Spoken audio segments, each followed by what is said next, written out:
You can do it. I believe in you. This is all you. Yeah, keep trying. Yeah, there's a trick to it, but you've got it. Yeah, maybe you can't do it. Maybe you're weak. Maybe you're stupid. You should be embarrassed, but you keep crawling back like a mewling calf at my chafing teat. Pathetic. You can do it.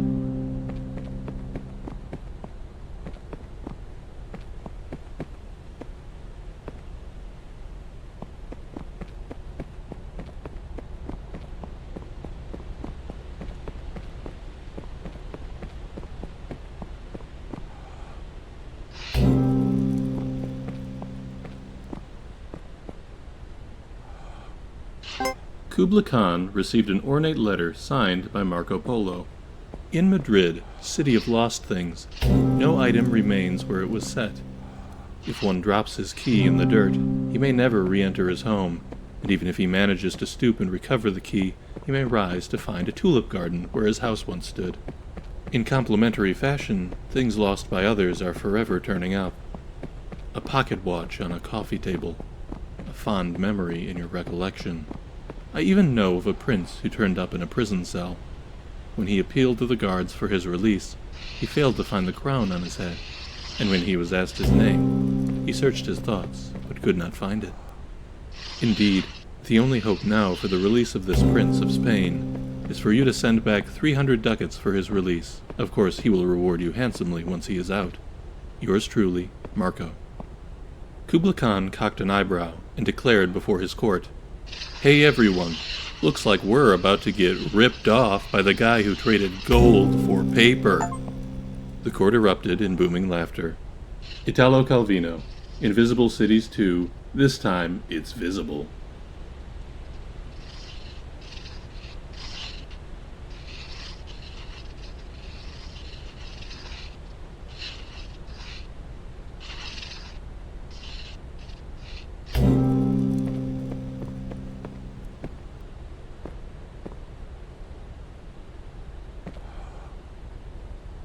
Beep. Beep. Beep. Beep. Beep. Beep. You're right there. I mean, beep.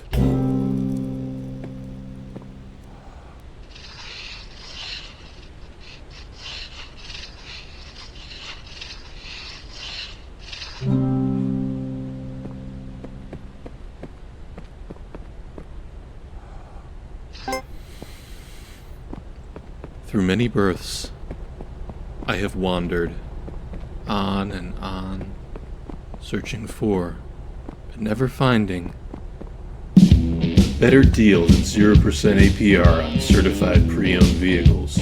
For trucks tougher than a drunk Marine, come to Mike's Pre-Owned, where we do the things that get things done.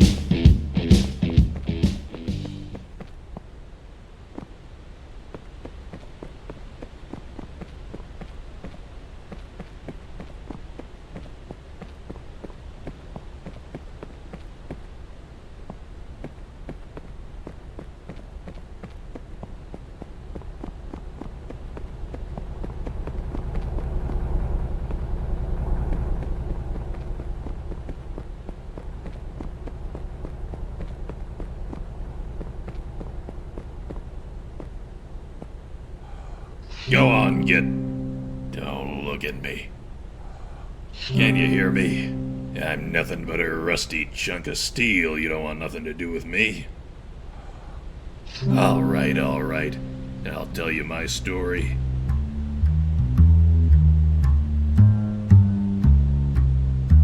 It was June the 8th, 1947, gray morning, slightly foggy. I had my own practice then, and I was living higher than a cosmonaut on a stepladder. My hints were subtle too, real subtle. Back then, they said good old hint button. His hints could steal the tail off a weasel. Then they tossed me in the can. Know what, know why, know how. Those were the mean times, when all the common sense in the world won't make a nickel to buy you a black coffee. I used rope to tie my pants, and pants to tie my shoes. I made do the way a man does, till one day, after stealing the socks off a fireplace, I caught my own look in a puddle of bootleg rye and realized I had to do what I'd never done before. I gave myself a hint. So that's me. I was nothing but a downtown crumb who dreamed of being a whole sandwich. Now I'm just another sloppy Joe. Come back when you got something. Come back when you got a good one. I'll tell you this. When life hauls off and hits me square in the speaker, I don't get mad and I don't give up. Over many nights of thinking hard and drinking hard, up till the morning lighting one cup of Joe with the smoldering butt of the last slug of rum, this is what I learned. When you're up against the impossible and there's no getting through it, you might just have to go around it. Get a look at the back of the box, if you get me. Read the nutrition facts, if and you follow. This castle's rotten, from start to end. Red is the color of passion, kid, and you don't let passions mix, like the curves on the waist of a first-class dame and the curves on a bathtub of second-class hooch. If you let two of those curves touch, kid, then God's gotta help you, 'cause I'll be counting teeth in the trunk of a Chrysler. Just keep on practicing. Remember, kid, practice is doing the same thing over and over and expecting different results. That's coming from Einstein, too, so listen sharp. Come back when you got a good one. I'll tell you this. When life hauls off and hits me square in the speaker, I don't get mad and I don't give up. Over many nights of thinking hard and drinking hard, up till the morning lighting one cup of Joe with the smoldering butt of the last slug of rum, this is what I learned. When you're up against the impossible and there's no getting through it, you might just have to go around it. Get a look at the back of the box.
That's very original.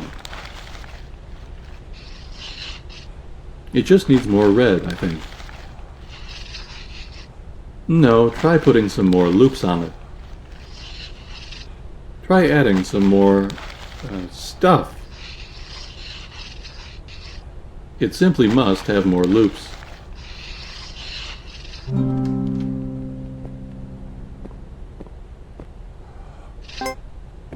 Imagine gravity is fractal, because light is just a wave and gravity is just a wave. So imagine there's a big piece of glass that splits up gravity like a prism, so that there's like blue gravity and yellow gravity, and then somebody gets hit by the red gravity, and it makes them super heavy, so they have super strength, but like they're also really slow. Oh God, why did I do that?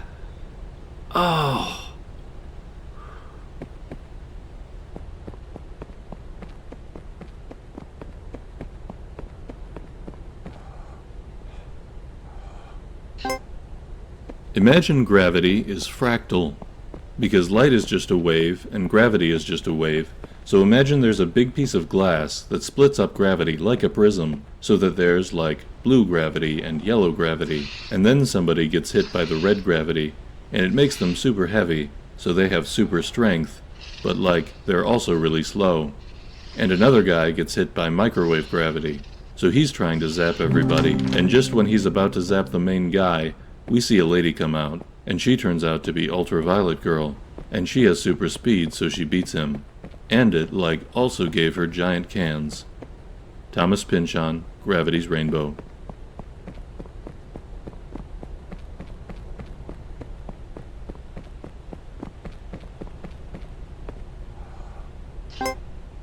The notion of two realities is uncomfortable, and in recent decades a genuine effort has been made to find the link between quantum and classical, so that we can have a single reality whose laws and rules are united at some deeper level. This brings us back to prayers. Let's say that a prayer is a classical event, or feels like one. You, a unique individual, have a particular request, which you voice in words that no one else is speaking at that instant. What if this classical event gets processed at a non-local level? The notion isn't far-fetched, because it seems that the mind-body link does consist of fluctuations at the quantum level. If this is so, then any thought, not just a prayer, has quantum implications. Deepak Chopra, A Spiritual Mystery. Does God Listen to Prayers? Part 2.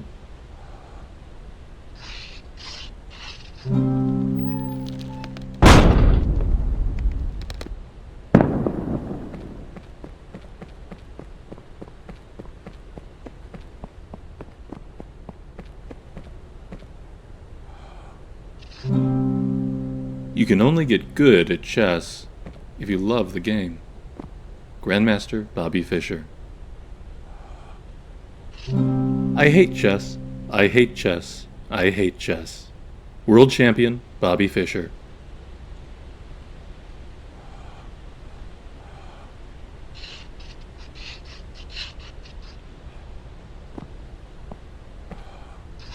Not only is the novice unable to perceive the board as the master does, but the master cannot perceive the board as the novice does. A master cannot see the bishop on e3 as a chunk of dead wood, any more than you can look at your best friend's face and see a meaningless matrix of colors and shapes. The master once saw the board like this, but now there is no going back. International Master Stuart Rachels, The Reviled Art.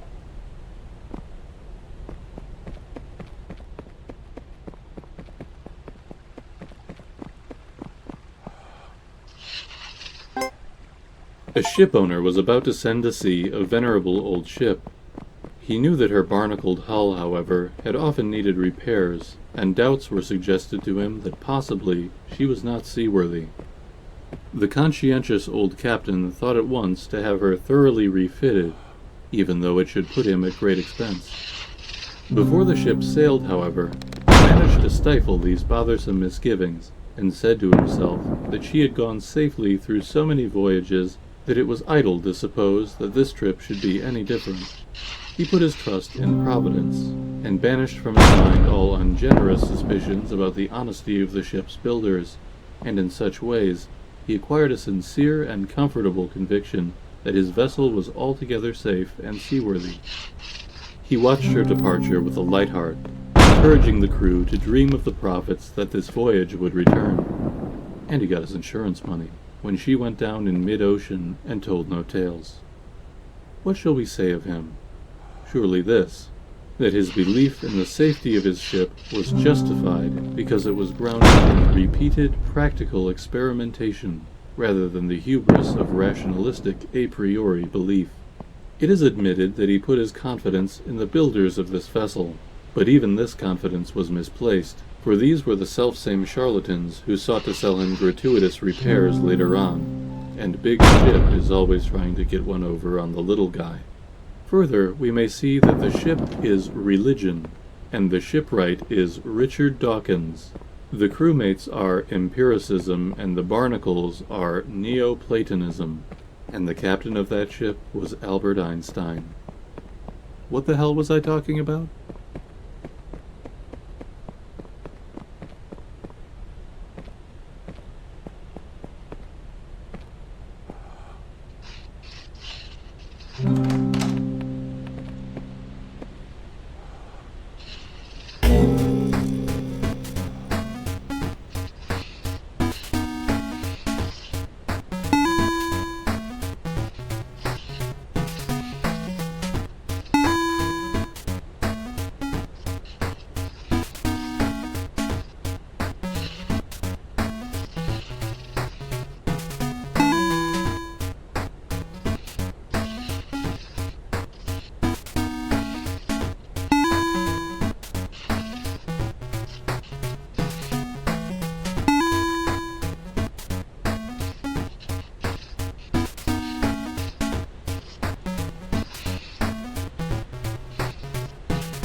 The obelisk of knowledge. The obelisk of knowledge. Still on Wixelbite. The stones. What's the stones of reflection? Oh wait, it's a giant cow.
Dude, I was in a coma the whole time.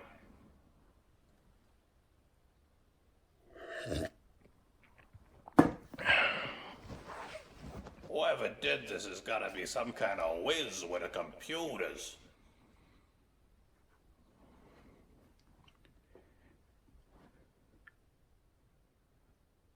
Good stack of pennies. I would never hurt you.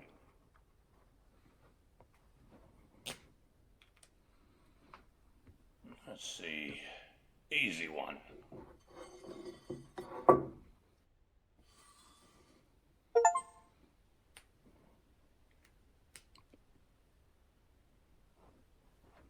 Now how's this? Nerd shit. Nerd shit. Now that's a book.